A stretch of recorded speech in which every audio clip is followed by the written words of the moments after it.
కొత్త ప్రభుత్వం ఎన్నికల సమయంలో ఇచ్చిన హామీల అమలు దిశగా అడుగులు వేస్తోంది. అమ్మక వందనం పథకం వచ్చే విద్యా సంవత్సరం నుంచి అమలు చేయాలని ప్రభుత్వం భావిస్తున్నట్లుగా తెలుస్తోంది. సూపర్ 6లో భాగంగా ఇచ్చిన ఇతర హామీల అమలుపైన కసరత్తు చేస్తోంది. అందులో భాగంగా ఏడాదికి 3 ఉచిత గ్యాస్ సిలిండర్ల పథకంపైన అసెంబ్లీలో మంత్రి నాదెండ్ల మనోహర్ స్పష్టతనిచ్చారు. ఎన్నికల ముందు టీడీపీ సూపర్ 6 పథకాలను ప్రకటించింది. అధికారంలోకి వస్తే అమలు చేస్తామని హామీ ఇచ్చింది. అందులో భాగంగా కుటుంబంలోని బడికి వెళ్లే ప్రతి విద్యార్థికి 15,000 తల్లికి వందనం పేరుతో అమలు చేస్తామని హామీని ఇచ్చింది. ఈ పథకం వచ్చే విద్యా సంవత్సరం నుంచి ప్రారంభించారని యోచిస్తున్నట్లుగా తెలుస్తోంది. తల్లిదండ్రులు మేధావులతో చర్చించి విధి విధానాలను ఖరారు చేయనున్నారు. అదేవిధంగా ప్రతి మహిళకు ఏడాదికి 3 ఉచిత గ్యాస్ సిలిండర్ల పథకంపైన హామీ ఇచ్చారు. ఉచిత గ్యాస్ సిలిండర్ పథకంపై మంత్రి నాదెండ్ల మనోహర్ అసెంబ్లీలో కీలక ప్రకటన చేశారు.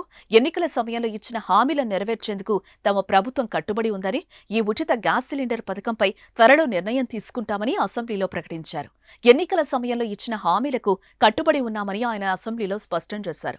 ఈ పథకం అమలు చేయడం ద్వారా ఏడాదికి ప్రభుత్వంపై ఎన్ని వేల కోట్ల భారం పడుతుందనేది అధ్యయనం కొనసాగుతోంది. అదేవిధంగా పథకం అమలు చేయాలంటే ప్రభుత్వం ద్వారా జరిగే లబ్ధి నేరుగా గ్యాస్ కంపెనీలకే సిలిండర్ డబ్బులు చెల్లించాలా, లేక లబ్ధిదారుల అకౌంట్ల డబ్బులు వెయ్యాలా అనే దానిపై కసరత్తు చేస్తున్నట్లుగా తెలుస్తోంది. ప్రస్తుతం ఉచిత గ్యాస్ సిలిండర్లను రాష్ట్ర ప్రభుత్వం అందించడం లేదు. అయితే 2016 నుంచి 24 వరకు ప్రధాన్ మంత్రి ఉజ్వల యోజన పథకం కింద కొంతమంది లబ్ధిదారులకి ఈ ప్రయోజనం చేకూరుతున్నది.